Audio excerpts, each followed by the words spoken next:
Kahit nasa bahay ka lang, pwede kang kumita ng pera. Una, kailangan mo ng heat press sa halagang 8,000 pesos to 12,000 pesos. Depende sa model or klase nito.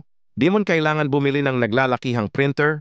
Alam naman natin masyado mahal at kung wala kang budget para dito. Marami tumatanggap na printing services gaya ng DTF at sublimation sa murang halaga. Gaya ng nasa video, ito ay tote bag DTF printing. Ang size ng DTF printing ay 22 in by 39.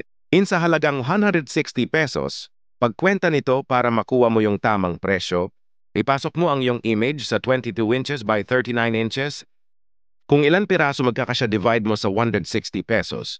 Pag nakuha mo yung total, alam mo na ang presyo ng isang image, add mo ang presyo ng pamasahe, at lagyan mo na ng markup.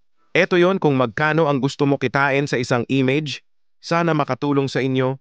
Ito ay ayon lang sa aking experience na gustong ibahagi. Kung may natutunan, mag-comment. Kung sakaling meron nais magdagdag ng kaalaman, ang aking sinabi, magbiwan lang ng comment sa baba. Salamat.